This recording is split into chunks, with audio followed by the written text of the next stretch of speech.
All right.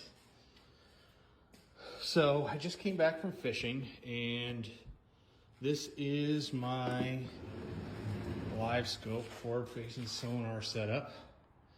I'm going to call it version 1.0 because it is not ready for prime time. But I'll go through the parts here. So I got a Garmin, I think this is a 106V touchscreen fish finder. It's actually really nice. The quality is really good.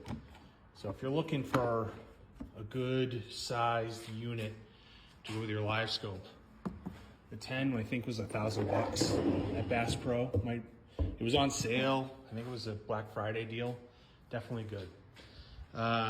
Inside the unit, I've got a 50 amp hour lithium ion battery, a crap ton of wires, and there's the GLS 10 box that powers the Livescope.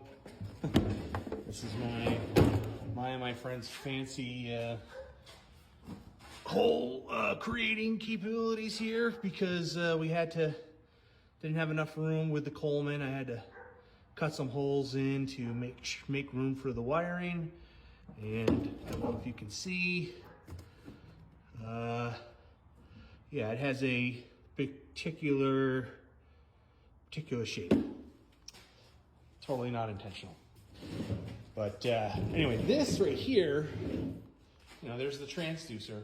This is the LS, 34, Livescope Plus, right? And this is the pole that I used. Now, this is an ice fishing pole. It's very flexible. It flexes quite a bit.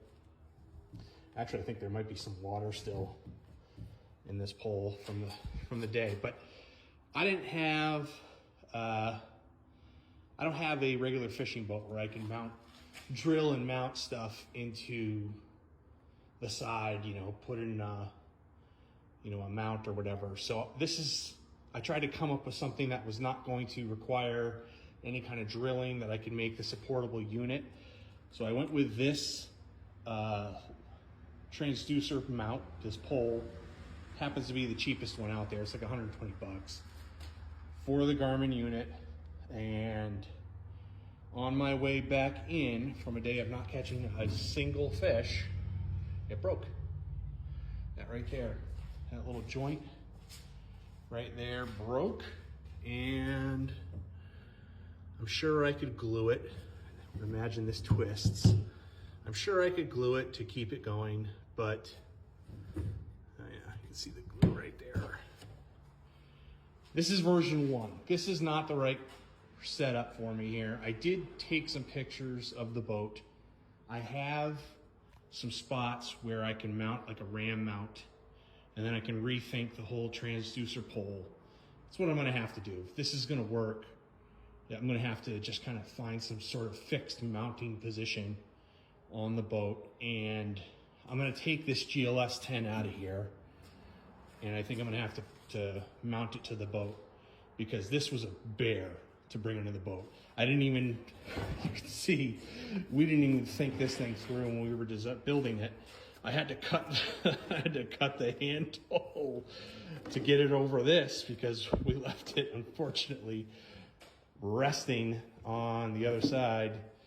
And yeah, so we tried to reinforce it with some rope and some duct tape. Didn't work. So this thing's heavy. It's not the best setup, and I don't want to keep lugging this thing in and out of the boat. I'd be okay with lugging, the transducer pole in and out of the boat, but I don't know. I don't think I'm going to do that long term. So anyway, version 1.0, here it is. Not ideal. Back to the drawing board.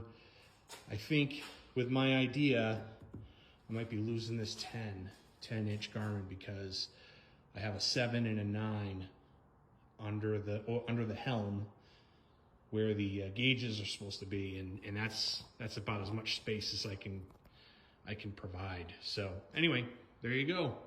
And it worked great. For what it's worth, it worked really well. I got to see some bait fish, which was really cool.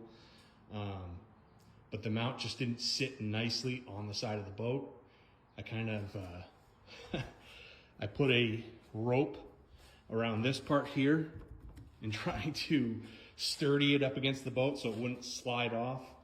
And it worked okay, but it really isn't ideal. It takes up a lot of space too on my boat. I only have a little 17 footer. It's not meant for this kind of stuff. So I've got to be a little more creative to make it work. But anyway, there it is. That's the setup.